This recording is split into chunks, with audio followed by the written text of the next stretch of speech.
Gimana?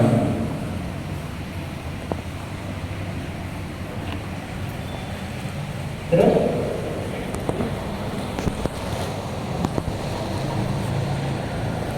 Enggak, saya tanya pengertian Pak, bukan masalah boleh nggak boleh. Jadi Bapak adalah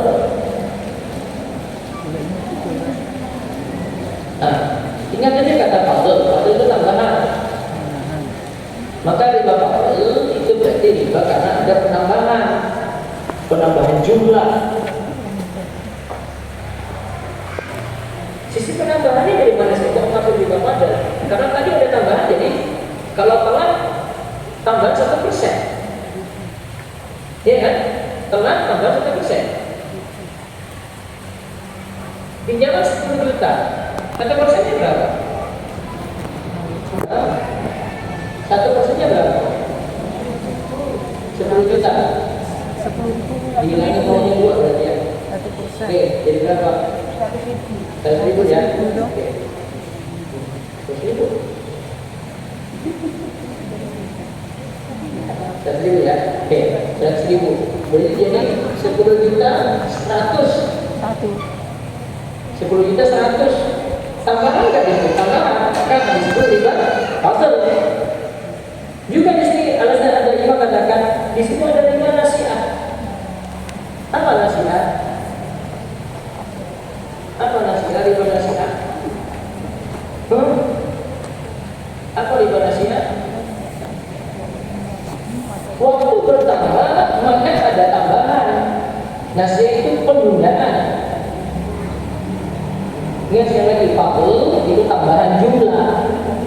Tapi kalau riba nasiah penambahan waktu. Gara-gara ada penambahan waktu ada tambahan. Gara-gara ada penambahan waktu ada tambahan. Maka denda tadi itu sejatinya kena 2 macam riba. Pertama riba apa? Fadl. Yang kedua riba nasiah. Dosanya 2 kali. Fadlnya karena tambahan 1% tadi, nasihatnya karena sebab tambahan itu karena ada penundaan.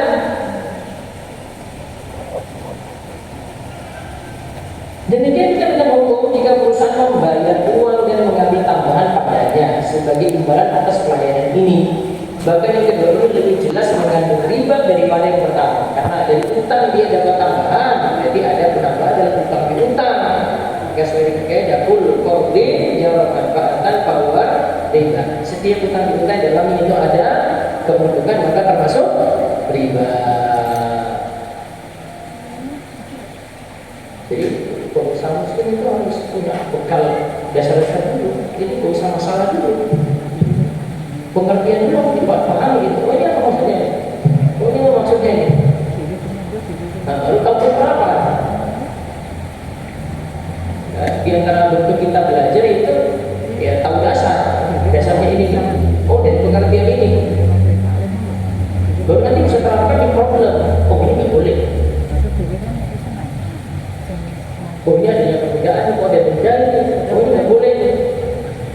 Dia tahu dasar, bisa terapkan ke hukum. Beda kalau cuma konsultasi saja. Ini masalahnya kita bukan pelajaran konsultasi, kita bukan sesi konsultasi. Ini sesi kita ngaji. Jadi harus punya dasar. Berarti dalam ilmu kredit ada berapa macam riba? 2 menurut dasar ada ini. Pertama riba apa? Fadl. Yang kedua riba nasiah.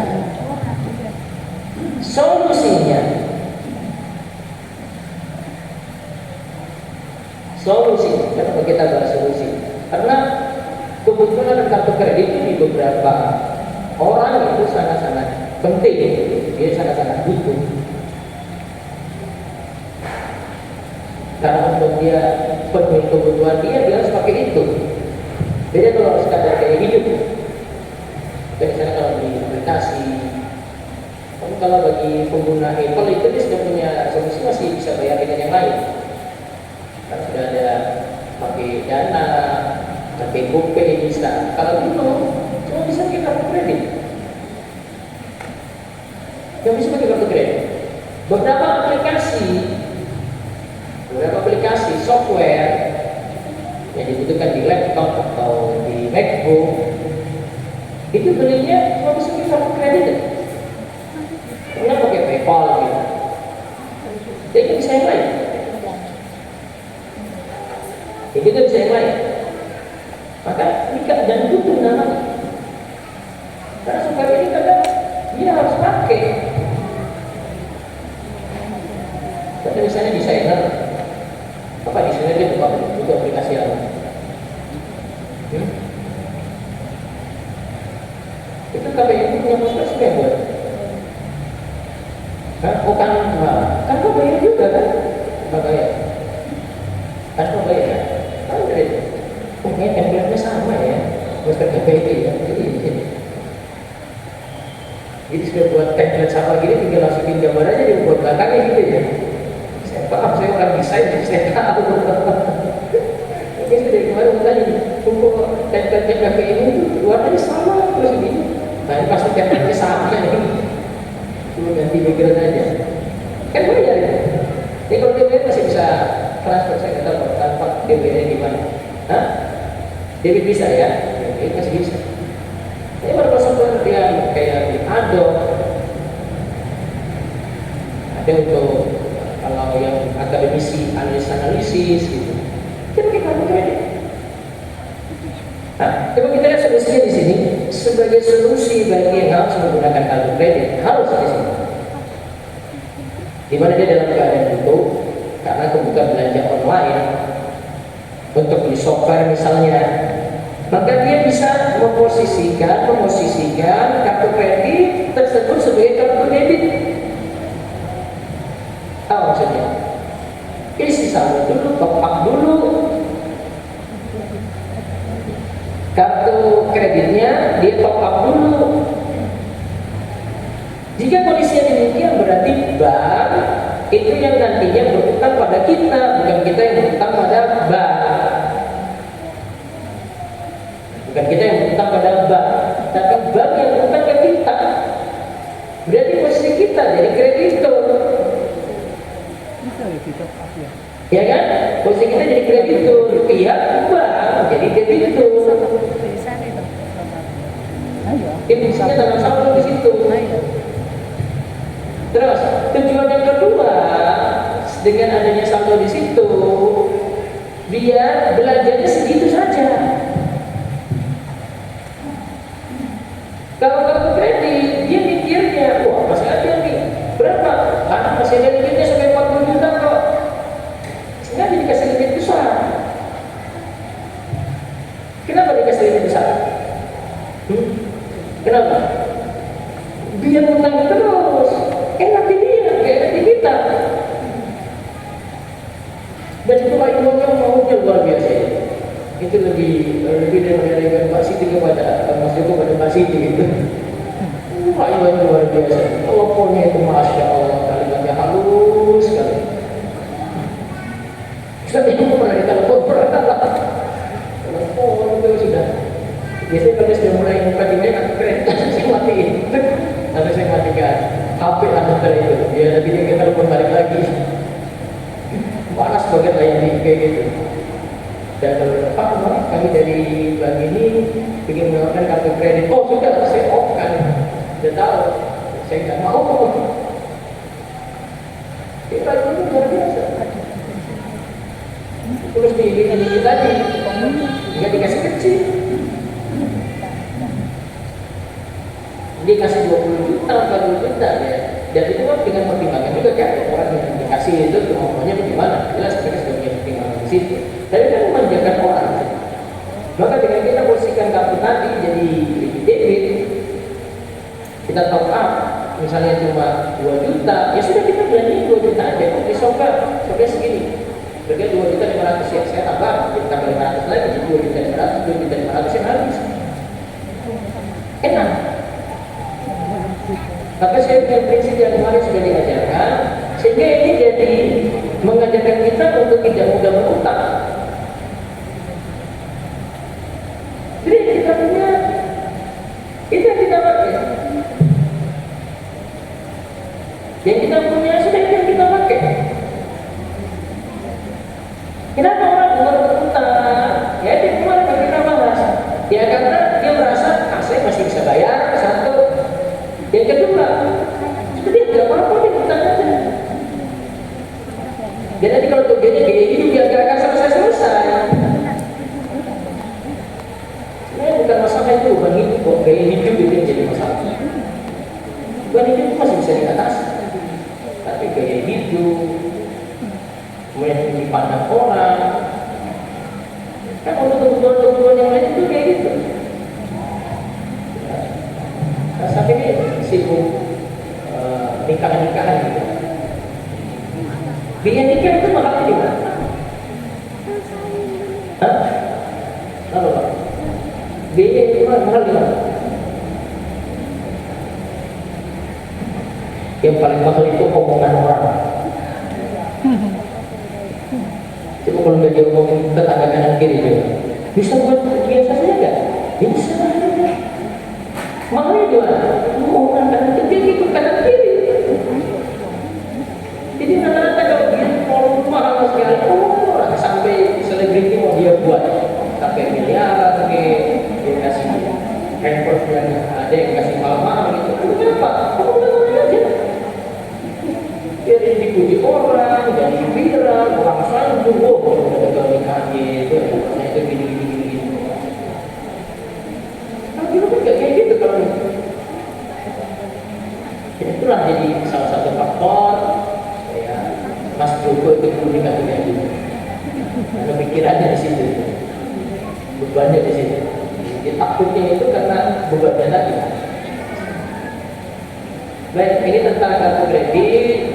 Solusinya memang kita kembali ke prinsip bisa mengatur keuangan dengan baik, terus tidak mudah-mudah berutang. Kalau mau berutang itu mikir-mikir, hidup apa adanya, nggak salah menjadi orang lain. Nanti nggak dimanjakan yang kartu kredit. Termasuk juga di sini penggunaan yang pakai pay later pada saat ini. Sama. Mereka fasilitasi. Tujuannya untuk bangun loyalitas. Tujuannya lagi ya untuk memudahkan orang belanja. Tujuannya lagi untuk bangun sifat konsumtif di situ. Nah, sehingga nanti orang balik lagi di situ. Ya seperti yang saya bilang kemarin, kenapa di Shopee, di Tokopedia belanja pakai dompet digital ini kok dapat diskon, kalau pakai cara lain kok tidak. Nah itu namanya bangun loyalitas. Itu untuk memikat. Makanya seperti itu. Karena kalau ini tidak ada, nggak mungkin. Ibu-ibu balik lagi ke Shopee nggak mungkin. Nggak mungkin kalau buka balik lagi ke Tokopedia nggak mungkin. Kalau itu identik dengan Tokopedia, kalau ini itu Shopee. Lihat aja warnanya. Warnanya Shopee ya? Orange. Nah, warnanya biru. Tokopedia. Cenderung beberapa di sini. Mereka baru dua aja sudah sesuai dengan gender. Sesuai dengan gender itu. Ya, baru sampai segitunya itu. Jadi per segmen itu. Ingat belajar kemarin, belajar kemarin. Jadi yang dibangun adalah keadaan kita saat ini. Bagaimana kita bisa kendalikan kartu kredit, lingkungannya banyak. Dari kita sendiri, kesadaran kita. Kalau kita nggak sadar, ditawarin lagi, ditawarin terus. Jadi dari bimbingan baru, pakai lagi. Susahnya atau repotnya, belakangan itu dipikirin lagi. Belum tahu tadi itu gimana. Nah, lalu kita lihat berikutnya jual beli kredit. Kita bahas ini tentang kredit syar'i. Ini saya ambil poin-poinnya dari buku Satriwati tentang Muhammad Kontemporer. Saya lihat bahasan saya juga di YouTube dalam bentuk video pembahasan buku Satriwati tuntas. Saya bahas 2 kali pertemuan, satu buku itu kurang lebih 70 video plus tanya jawabnya. Kemudian yang pertama dari syarat jual beli kredit adalah Satu, akadnya tidak dimaksudkan untuk melegalkan riba. Itu dalam jual beli ina. Ina itu bentuk akal-akalan dalam riba. Bentuknya gimana? Si A punya mobil. Kemudian dia jual secara berangsur cicilan kepada si B. Dia jual secara cicilan atau 100 juta. Kenapa mobilnya? Lantas kemudian di tengah-tengah pembayaran ini, atau di baru 1 bulan, lantas si A ini beli kembali mobil tersebut. Saya beli mobil itu. Tadi nyicil berapa totalnya? 100 juta. Terus dia beli cash. Pak, saya beli cash, tapi 70 juta saja. Tadi nyicilnya berapa? 100. Dia beli cash berapa? 70. Mobil balik lagi ke dia.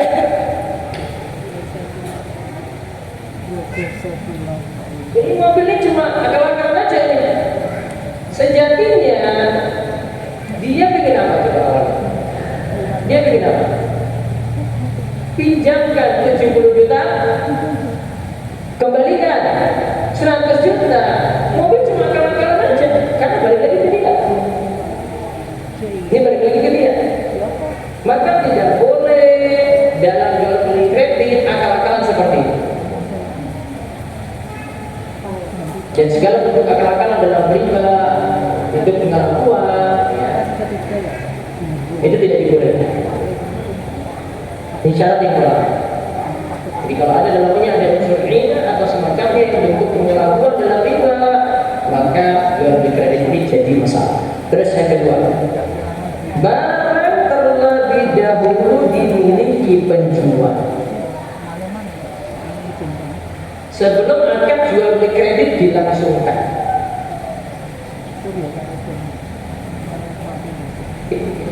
Yang buku di halaman 77 ya. Jadi setelah ini ada bahasa tentang hadis ini. Barang terlebih dahulu dimiliki penjual sebelum akad jual beli kredit dilangsungkan. Tidak boleh pihak jasa kredit melangsungkan akad jual beli kredit. Misalnya kredit motor dengan konsumen. Tapi setelah ia melakukan akad jual beli, lalu bisa motor dan membelinya ke salah satu pusat penjualan motor, lalu menyerahkannya kepada pembeli. Jadi jasa kredit yang melangsungkan akad jual beli kredit motor dengan konsumennya tidak boleh.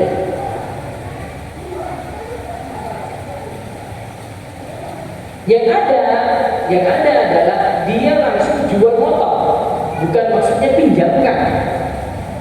Kalau pinjamkan itu berarti nanti ujungnya uang nanti kembalikan uang. Gitu. Tapi kalau dia sudah punya barang pegang itu, Pak, saya mau beli motor. Nah, konsumen datang dulu. Pak, saya beli motor speknya kayak gini. Oke, cari. Barang sudah dimiliki, kan? Saya jual sekian. Silakan nyicil. Tentu beda dengan beli awal cash. Tadi misalnya beli cash 30 juta, dia jual total jadi 40. Dia jual secara cicil 40 juta. Barang motor tadi sudah dimiliki, karena tidak ada masalah. Kuncinya adalah barang tersebut sudah dimiliki dulu. Yang jadi masalah kalau belum punya. Oh, bapak beli motor, oke. Dia bilang ke pihak bank, terus bapak beli motor, oke. Ini uang ini saya kasih, nanti beli motor itu. Nah, uang saya kasih beli motor itu, berarti pinjam uang. Tapi kalau sudah punya motor, ya transaksinya yang ada apa? Jual berarti. Dia jual motor, walaupun dibayar secara cicil. Itu bedanya di situ ya. Jadi kalimat kuncinya secara kredit, barang sudah dimiliki atau belum? Nah, nanti dengan rumah juga kayak gitu. Saya mau beli rumah secara kredit, Ustaz. Tanya dulu, rumah sudah dimiliki oleh yang jual atau belum? Kalau belum dimiliki nggak boleh. Terus syaratnya begini. Dia menjual kredit tidak boleh menjual barang yang telah dibeli tapi belum diterima dan belum ada di tangannya kepada konsumen. Jadi barang yang harus berpindah ke pemilikan dulu, pindah tangan dulu. Jadi tergantung jenis barang. Motor gimana? Ya pindah. Rumah gimana? Ya pindah. Pindahnya gimana? Ya tergantung. Rumah gimana sih kalau pindah tangan? Motor itu gimana sih kalau pindah tangan? Itu beda-beda. Ya barang itu beda-beda. Oh, saya mau jual pasir, nanti ada yang bayar izin. Ya pasirnya disebut pindah itu gimana? Pindah kepemilikan gimana? Oh, bawa dulu ke tempat saya. Ya sudah, jadi pindah dulu di situ. Gak bisa langsung. Itu syarat yang ketiga. Syarat yang keempat, barang yang dijual bukan merupakan emas, perak, atau mata uang. Tidak boleh menjual emas dengan kredit karena termasuk di dalam jual beli riba, jual beli riba buyuk, jual beli termasuk riba dalam jual beli atau kita sebut dengan riba buyuk. Jadi barang yang dijual itu bukan emas, perak atau mata uang. Kenapa? Barang ribawi. Barang ribawi harus pakai aturan jual beli barang ribawi. Karena uang dengan emas itu satu kelompok, sama-sama dianggap alat tukar, maka jual belinya harus memenuhi satu syarat. Itu harus apa? Harus apa? Ya dan dia.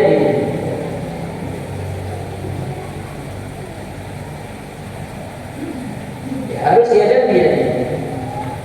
Kalau ya dan dia berarti tunai di tempat. Kata bahasa Inggrisnya tidak tertunda. Kalau emasnya itu yang dibeli bayarnya tertunda, berarti di sini masuk riba. Masuk riba buyuk. Atau lebih tepatnya lagi karena ada penundaan tadi riba. Fatwa apa nasihat? Nasihat. Ribanya riba nasihat.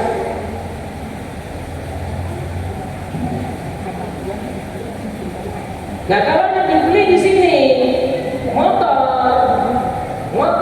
beda. Motor bukan barang ribawi, ya. Motor bukan barang ribawi. Maka walaupun tertunda nggak masalah. Artinya motor sudah ada, bayarnya kemudian dicil, boleh.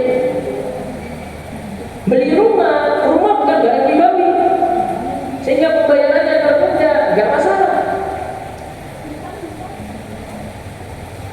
Perabotan rumah bukan barang ribawi, sehingga kalau pembayaran tertunda tidak masalah. Masih ada lagi syarat yang kelima. Barang yang dijual secara kredit harus diterima pembeli secara langsung saat akad terjadi. Jadi barang ini pegang. Ya, barang ini pegang. Terus, tidak boleh transaksi jual beli kredit dilakukan hari ini dan barang diterima pada keesokan harinya. Mau beli apa? Kredit. Barangnya besok, uangnya juga belum ada. Berarti yang terjadi adalah ini termasuk jual beli. Uang belum ada, barang belum ada. Berarti uangnya sifatnya utang, barangnya sifatnya utang juga. Jual beli kali. Utang dengan utang. Nggak bisa. Berarti barangnya ada sekarang, kemudian uang nanti dicicil. Lihat syarat yang keenam. Pada saat transaksi dibuat, harga harus satu dan jelas, serta besarnya angsuran serta jangka waktunya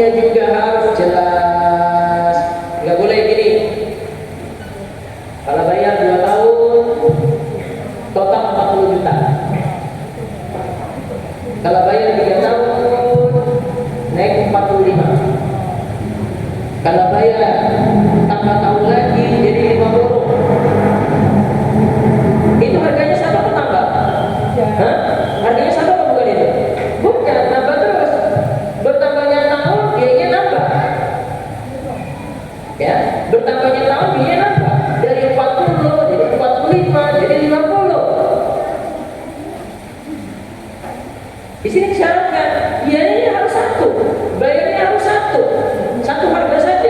Oke, nyicil berapa? Total 40, sudah selamanya 40. Kalau terjadi kredit macet gimana? Resiko. Tetap bayar 40 juta total.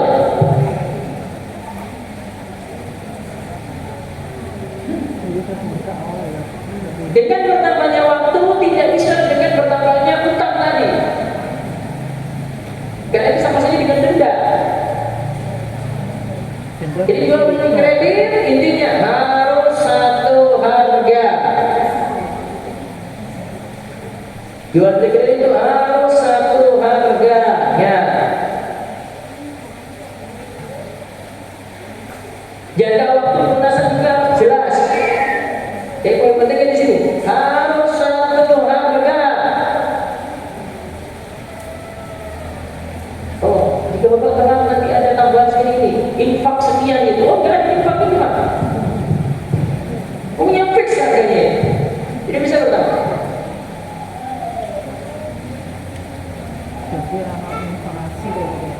Terus yang ketujuh, agar jual beli kredit harus tegas. Tidak boleh dengan cara beli sewa. Ini kalau dibayar tertib, jadi jual beli, bapak miliki barang. Terus akad yang kedua, ini kalau dibayar ternyata macet. Oh, yang kemarin dianggap sewa saja, ditarik kembali. Dianggap sewa saja, ditarik kembali berarti. Ini tidak boleh. Akadnya nggak jelas. Ya, akad nggak jelas di sini. Terus yang kedelapan, tidak boleh membuat persyaratan kewajiban membayar denda atau harga barang menjadi bertambah jika pembeli terlambat membayar angsuran. Walaupun nanti kalau bayar tepat waktu tidak ada denda. Kayak kartu kredit tadi itu. Karena ini adalah bentuk riba yang dilakukan oleh orang-orang jahiliyah, di mana Nabi SAW, orang-orang yang jahiliyah di masa Nabi SAW.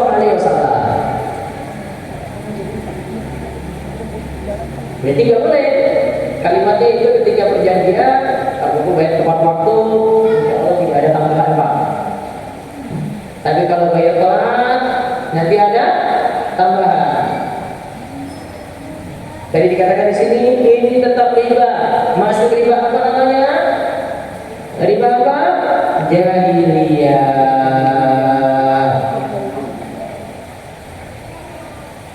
Dan itu seperti ini ada zaman ini juga. Contoh apa kemarin saya berikan? Apa kemarin? Riba jahiliyah. Contohnya apa kemarin? Selain kartu kredit. Selain kartu kredit. Peletan masuk. Peletan itu kalau bayar tepat waktu tidak ada denda. Kalau telat ada denda. Oke. Kartu pasca bayar tepat waktu ada denda kan? Tidak. Telat denda. Riba jahiliyah. PLN, PDAM bayar tepat waktu? Hah? Bayar tepat waktu? Denda? Tidak. Telat? Denda. Terus solusinya? Jangan bilang riba-riba dong apa? Kayak solusi dong. Masalah PLN ini dong. Masalahnya PDAM. Dikarenakan ini kebutuhan urgent. Ya bisa tidak ya? Urgent kan? Kebutuhan pokok kan? Pokok. Ini kebutuhan urgent. tidak, harus pakai. Maka solusinya bukan dari pihak pemerintah atau PDN-nya, solusinya dari kita. Apa solusinya? Bayarlah tepat waktu, jangan sampai telat. Itu, karena itu bukan ojek. Dan pada uang kartu tadi juga sama, karena pasca bayar itu, karena orang terpaksa pakai nomor itu. Dia sudah tahu aduh ternyata ada kayak begini ya. Dia bukan di nomor lama harus. Padahal nomor usaha hati. Ya sudah, konsekuensinya apa? Jangan sampai telat. Jangan sampai telat. Jadi kalau yang itu masih kebutuhan, maka dimaafkan. Tapi kalau nanti menjaga dengan ya cuma seperti kartu kredit, itu bukan kebutuhan urgent sekali, juga masih ada solusi lain soalnya. Pay later, karena masih bisa bayar cash, masih bisa transfer, ya masih pakai pay later. Pembayarannya macam-macam. Sehingga berbeda kan? Maka kalau memenuhi 8 syarat ini, jual beli kreditnya aman. Jual beli kreditnya aman. Itu bisa jadi solusi nanti. Dan beberapa pelaku usaha muslim yang di KPN juga sebagian pakai sistem ini. Cuma yang perlu dijaga-jaga di sini adalah kalau terjadi kredit macet saja itu harus dicarikan solusi. Solusinya itu bagaimana? Kuncinya di sini. Karena watak orang kita itu sudah dibaikin. Wah, dia macam-macam itu banyak banget. Dengan ya, pinjamkan orang tua, Pak. Pinjamkan orang tua. Dengan riba dengan tanpa riba ya. Yang bagi sudah ditanya Pak. Tanpa riba. Mas, ini kembali ke mana? Sudah Pak, 2 juta kan? 2 juta aja. Oh, enak dia itu. Oh, enggak baik apa? Oh, baik kok. Mau kembalikan dia sama, nggak mau tambahan. Tapi coba kalau ada denda, coba. Wah, untuk kejar-kejar punya, saya harus bayar ini. Kenapa? Telat masalah saya nanti. Maka dia mikir-mikir. Dia mikir-mikir di sini. Maka sebenarnya otak kita ini harus diubah. Kita ini kebanyakan otaknya itu memang kalau dibuat susah, dibuat masalah baru mau ngikutin kayak gitu. Kalau ada yang kasih gampang-gampang saja, sudah Pak, boleh kasih pisau aja Pak, oh listrik. Dia mau kan merasa dibantu. Maka kalau bisa menghindar dari itu dia menghindar saja walaupun suruh kembalikan enak tadi, kembalikan sama. Apalagi si kredit itu orang baik belum dibohongi lagi. Apalagi si kredit itu ustaz. Terus diakali udah itu. Banyak. Oh, ustaz baik, ustaz itu. Ustaz itu sugih. Pinjam kabur, ya aku orang ajar apa-apa. Dan itu tidak. Biasanya bukan juga nanti dibilang pelit gitu ya. Bos kayak gak percaya aja sama kamu. Gak lagi juga dia susah. Ada. Dan itu kasusnya salah satunya adalah majalah pengusaha muslim dulu. Uangnya itu numpuknya di agen. Jadi majalah seperti agen. Agennya putar uang dia. Agennya putar uang, uangnya nggak balik ke KPNI. Uangnya nggak balik ke majalah, nggak balik. Uang numpuk di situ. Siapa yang tadi numpuk tadi agen-agen? Orang ngaji semua. Ngaji semua itu. Terus yang ngaji siapa? Ustaz Arif Badri turun minta, coba lihat. Ustaz Khalid minta. Ustaz turun lagi. Akhirnya numpuk terus. Ya sudah, modal habis. Mau terbit lagi gimana coba? Gua kumpul di sini terus kok. Ya tadi sudah pengen nyantai-nyantai aja. Ya kenapa? Wah, cuma KPN ini Ustaz yang baik-baik aja semua. dia urusan dengan pinjol, beda kalau dia berurusan dengan rekening, beda kalau dia berurusan dengan bank pelecit. Siapa tahu tak kayak gitu, wah dikejar-kejar habis ya. Itu problemnya majalah Pemuda Muslim itu kita ini. Yang tidak boleh siapa? Dia ngaji-ngaji.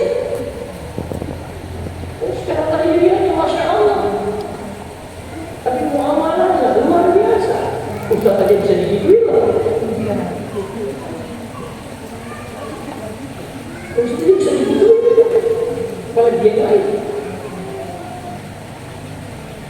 Nah, yang selanjutnya ini tentang boleh atau tidak beda harga antara tunai dan kredit. Tunai sekian, kredit sekian. Mana yang lebih mahal? Beli tunai apa kredit? Kredit. Hah? Mana yang lebih mahal? Hah? Kenapa? Kenapa? Enggak, saya mau pakai bunga kok. Saya jual nih. Oke, tadi saya sudah beli motor dari kredit ya. Saya mau jual kredit nih. Oke. Saya kasih harga. Saya kan motor sudah punya. 30 nih. Bapak beli cash. Ya, tadi modal 25 guys. Saya jual 30 Pak. Saya sudah punya. Tapi kalau Bapak nyicil 40. Boleh? Boleh Pak? Ya belakang kenapa tadi bilang gak boleh? Apa?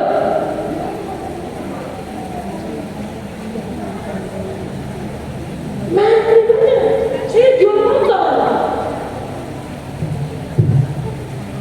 Pak nggak jual beli? Mana utang di situ? Saya kan kasih pilihan. Pak, kalau mau beli yang sekarang ini 30.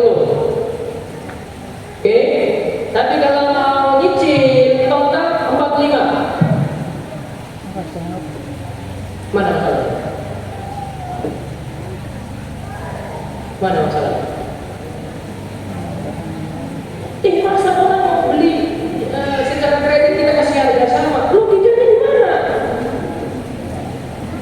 Gak ada yang tahu Pak. Kok pilih 30 kalau cash, sedangkan kalau nyicil nanti tetap 30 juga. Saya nyicil aja Pak. Betul kan? Betul kan? Pasti dia kasih tambahan harga. Di pasar kayak gitu. Kenapa tambahannya? Saya sudah kasih kamu waktu. Mana masalahnya? Harganya 1 tadi, 45 kali 1. Memenuhi tadi. Mana masalahnya? Hah? Mana masalahnya? Kan ujung-ujungnya dia pilih. Oh, jauh juga ya harganya 34 ini. Oh, saya cash aja kalau gitu 30. Dingin. Maka tidak. Atau dia mikir daripada saya bayar langsung 30, saya pakai uang dulu. Udah saya mikir aja Pak. Totalnya berapa? 45. Sudah, saya beli kredit. Mana masalahnya? Gimana Pak? Sudah paham? Sudah? Berarti ada masalah tadi? Karena ketika dia putuskan 30 jadi satu harga. Ketika dia putuskan 45 satu harga juga. Yang nggak boleh gimana? Nanti pertemuan berikutnya baru kita bahas. Wallahu a'lam bishawab. Nanti tidak boleh. Baik, silakan.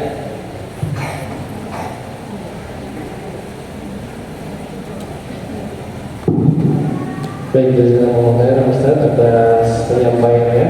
Berikutnya kita akan masuk ke sesi tanya jawab kepada jemaah ikhwan ataupun akhwat. Bisa disiapkan pertanyaannya baik secara lisan ataupun nanti melalui kertas yang akan disampaikan kepada kami. Namun sebelum masuk ke sesi tanya jawab, kami memohon minta tolong kepada Bapak Ibu sekalian para jemaah apabila di dekatnya ada kotak infak, kami mohon untuk bisa diadakan. Sekali lagi apabila Bapak Ibu sekarang ada kotak infak, kami mohon untuk diadakan. Kesempatan pertama kami buka untuk ikhwan dulu. Bismillah. Ini yang mau tanya tentang barang-barang ribawi, emas dan perak, Ustaz. Itu kan kalau disebutkan ada 6, Ustaz. Gandum, garam, kurma. Apakah itu perlakuannya sama, Ustaz? Gandum, garam, kurma itu dengan emas dan perak? Beda kelompok. Beda. Jadi Tidak masalah jual beli kurma kredit. Jadi kelompoknya dibagi dua, Mas. Dua, yang pertama emas perak dan yang semisal dengannya, yaitu sama-sama alat tukar. Berarti emas perak alat tukar. Rupiah, real, dolar masuk kelompok. Kelompok kedua gandum halus, gandum kasar, kurma, garam. Kelompok kedua. Ini nggak boleh disatukan dengan ini. Sudah beda kelompok. Ketika ini beda kelompok, ini ditukar dengan yang kelompok yang pertama tadi, maka tidak masalah kalau tertunda. Jadi masalahnya ketika kapan? Jika satu dibeli sesama jenis, emas, maka aturannya harus jumlah sama, kemudian tidak boleh tertunda. Terus sama kelompok beda jenis, emas dengan uang, maka syaratnya satu, yaitu apa? Tidak boleh tertunda. Nah, kelompok kedua ini sudah beda nih. Maka kalau kurma, sesama kurma sama syaratnya, yaitu harus jumlah sama, kemudian tidak boleh tertunda. Tapi kalau kurma dengan garam, syaratnya satu, apa? Tidak boleh tertunda, masih satu kelompok. Tapi kalau kurma dibeli uang, beda kelompok ya, maka tidak ada syarat. Berarti boleh jual beli kurma online, boleh beli kurma nyicil, boleh, tidak ada masalah. Karena sudah beda kelompok. Pada saat transaksi buat satu harga, tadi poin ke-6 ya. Kalau bayar cash 1 tahun 9 juta, tapi kalau bayar pas 6 bulan jadi 6 juta, naik. Kalau itu kurang ya. Kalau bayar cash 1 tahun jadi 11 juta, tapi kalau bayar per 6 bulan jadi 6 juta, per 6 bulan jadi 6 juta, naik kan? Berarti 1 tahun jadi berapa? Maksudnya itu cost sebagainya. Kalau bayar kos besar, kosnya bayar cash ini kos ya. Kalau bayar kos 1 tahun 11 juta, tapi kalau bayar per 6 bulan jadi 6 juta, ini kan bukan jual beli kredit, sewa ini, iya kan? Sewa 1 tahun 11 juta, bayar tiap 6 bulan jadi 6 juta. Jadi kalau tiap tahun 6 bulan jadi 6 juta, kalau 1 tahun 2 kali, 6 kali 2, 12. Boleh begitu. Tidak ada masalah. Mana masalahnya di sini? Itu kayak tadi harga yang saya sebut itu mesti sama. Kecuali kalau bentuknya itu nyicil. Terus dari nyicil ini kalau telat tambahan, itu juga nyicil. Betul nggak? Baik, saya ingin tahu, saya sudah kita saya pilih 6 bulan, bayarnya 6 juta, cash kan? Nggak ada masalah. Sewa itu, ada lagi? Ya. Ada lagi mau bertanya?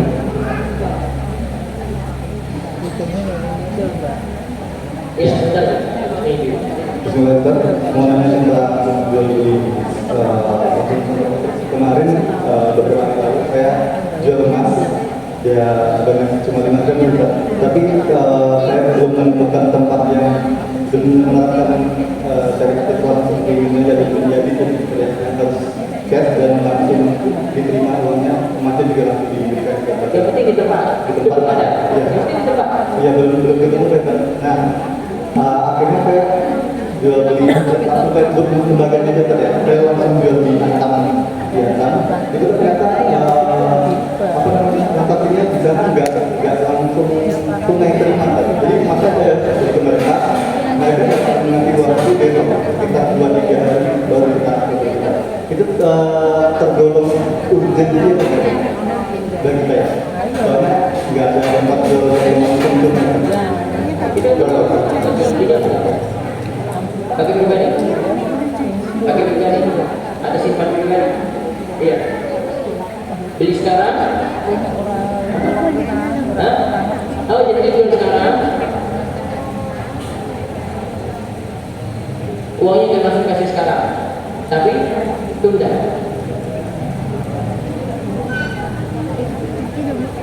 Kenapa?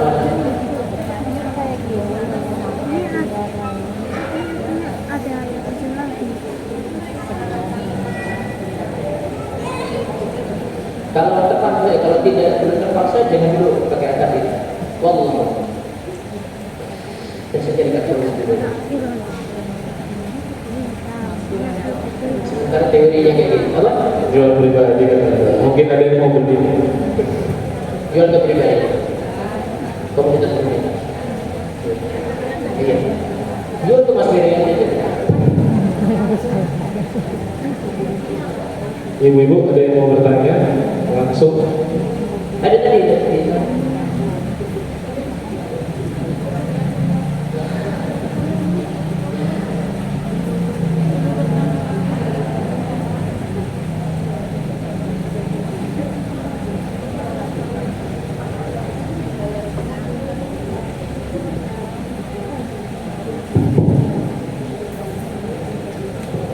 Bismillahirrahmanirrahim. Assalamualaikum warahmatullahi wabarakatuh. Waalaikumsalam warahmatullahi wabarakatuh. Izin bertanya Pak Ustaz. Pertama masalah uang muka atau DP. Kita memiliki ruko, lalu ruko itu akan dijual, lalu kita berikan persyaratan DP sekian, katakanlah 2% dari harga jual, dengan batas waktu ketika 5 bulan tidak dilunasi, maka itu dianggap hangus dan boleh diperjualbelikan lagi kepada orang lain. Apakah itu halal atau tidak? Yang kedua, ketika kita meminjamkan uang kepada seseorang, di awal tidak akan ada penambahan pembayaran. Namun karena senangnya yang menerima pinjaman tersebut, ketika pelunasan dilebihkan. Apakah itu halal atau tidak? Demikian, terima kasih. Wassalamualaikum warahmatullahi wabarakatuh. Baik, yang pertama tentang DP ya. Iya, DP. Oke. Ketika tidak ada pembayaran harus gitu. Sepakati DP sekian, lalu ketika 5 bulan tidak dilunasi, itu dianggap hangus, boleh dijual kembali kepada yang lain, kalau itu dianggap hilang seperti itu. Kalau ini kembali ke masalah DP, Allah masih berpendapat di sini. Itu masuk ke dalam jual beli umum. Ada yang menyatakan bahwasanya ya tidak bisa hangus gitu saja, nah, itu orang lain. Dan ada yang menganggap masih bisa hangus seperti itu. Maka kembali ke keadaan si penjual saja itu. Penjual itu merasa rugi atau tidak dengan DP hangus atau tidak. Kalau memang dia rugi karena harusnya ini bisa masuk ke beli baru, harusnya ini sudah laku,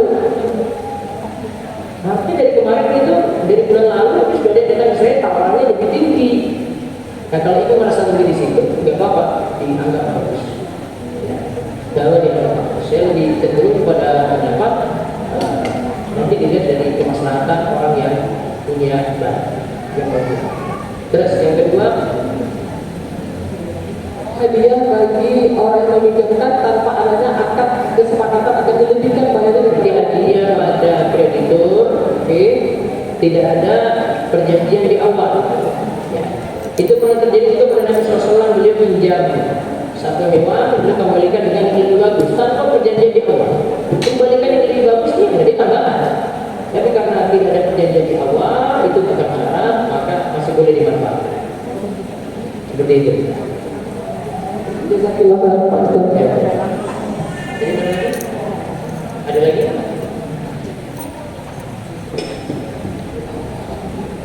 Assalamualaikum Ustaz. Izin bertanya. Dengan rohani itu ada sifat-sifat seperti itu. Kami sudah menerapkan tidak ada persenan setiap bulannya bagi peminjam. Tapi kami menyarankan diarahkan untuk memberikan sukarela saja sebagai wujud terima kasih bila uang itu sudah lunas. Sukarelanya ke siapa masuknya? Maksudnya ke kas. Nggak usah. Ini masih termasuk riba atau tidak? Masuk. Oh masih dong. Saran saya bedakan kas, ini kas untuk itu arisan ya Bu ya? Oke. Enggak itu arisan Bu. Untuk arisan, iya. Itu di perkumpulan arisan. Iya, arisan. Oke. Saran saya dipisahkan untuk nanti kas yang utama ini untuk sumbangan tiap kali arisan. Kas yang kedua disendirikan untuk simpan pinjam. Oh iya. Kalau disendirikan itu boleh? Simpan pinjam ini tidak boleh diutak-atik kembaliannya utuh. Jadi kalau misalnya total pinjaman ada 20 juta, maka nanti kembalian semuanya jumlahnya tetap sama gitu. Bahkan nanti nggak bisa mencapai 20 karena ada yang nggak balik-balik. Jadi 20 juta di sini. Terus kas sendiri ini dipisahkan. Ini nggak boleh sama Bu. Kas ini nanti aktif tiap pekannya setiap peserta nyumbang. Nyumbang lagi. Oh, kas ini bertambah terus nih Bu.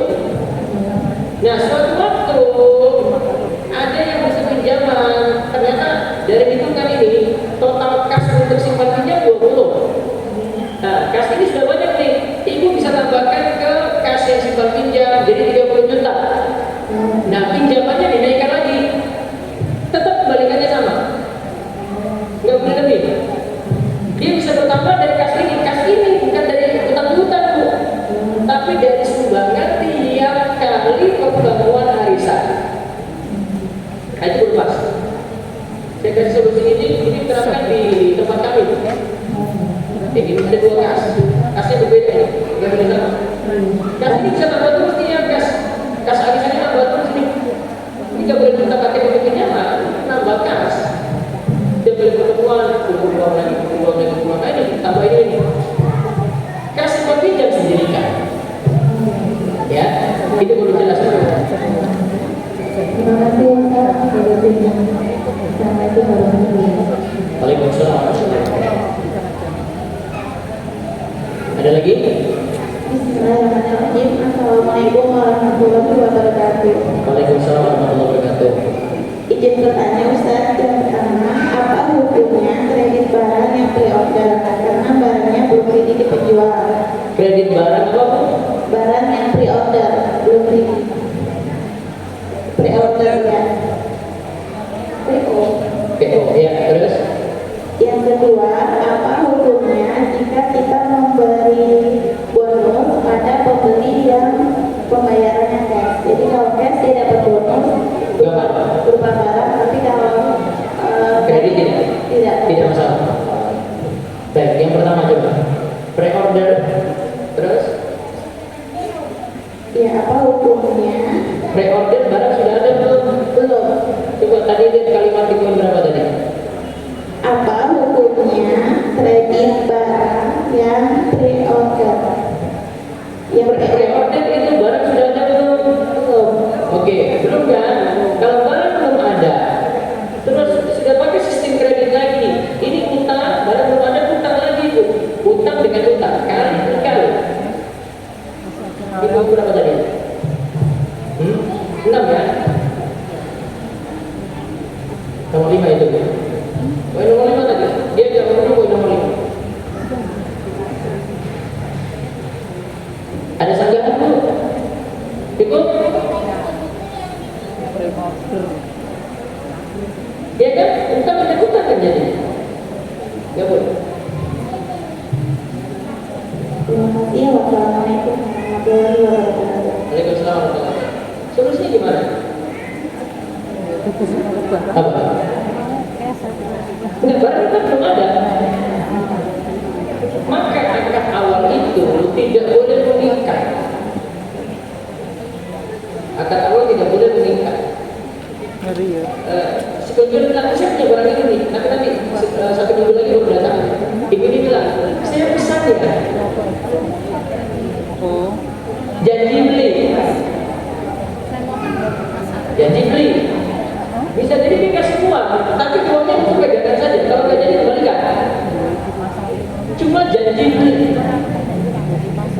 Kalau ini belum ada DP, ini nggak boleh harus.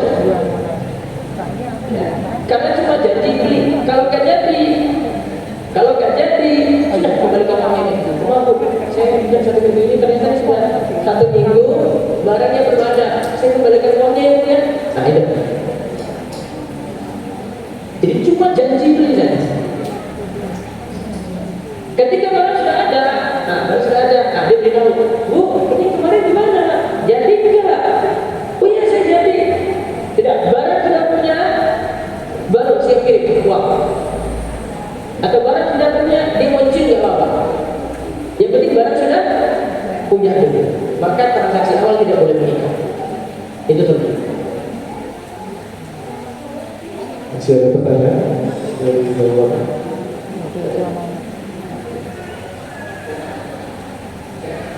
Assalamualaikum Ustaz, mohon izin bertanya. 3 tahun yang lalu saya beli rumah di perumahan itu karena harganya murah, terus ternyata masih ada sisa cicilan kredit di bank konvensional. Itu solusinya dijual kembali atau dilanjutkan? Berarti Bapak bayarnya bagaimana itu? Bayarnya separuh dari nilai harga cash, tapi dia masih ada cicilan. Berarti cicilannya di bank konvensional jadinya juga lunasi. Iya. Oke, gitu. Cicilannya saya yang lanjutkan. Cicilannya jangan lanjutkan. Jadi lanjutkan riba artinya. Itu solusinya dijual atau gimana? Sudah terjadi? Sudah terjadi? 3 tahun yang lalu. Sudah selesai belum? Belum, masih ada beberapa tahun ke depan. Ya segera selesaikan aja. Oh, gitu. Iya. Kalau dijual dalam posisi masih belum selesai itu juga bisa tak? Jadi kan nggak selesaikan masalah. Oh, gitu. Pinjam berarti kasih riba ke orang lagi berarti. Berarti Gitu kan? selesaikan sampai lunas. Iya, sudah resiko. Oh, gitu. Atau dilunasi sekarang itu gimana? Iya, alhamdulillah kita sudah sekarang Pak. Sudah. Iya, apa lagi? Udah berada di tadi gitu. Masih ada mungkin? Selesai kok. Gitu.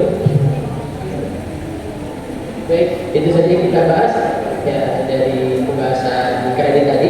Insyaallah bisa kita bahas tentang bai'ah fi bai'ataini. Bai'ataini fi bai'ataini. Itu 2 akad dalam satu transaksi jual beli.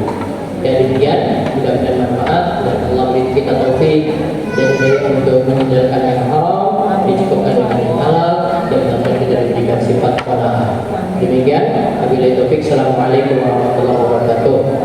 Waalaikumsalam warahmatullahi wabarakatuh.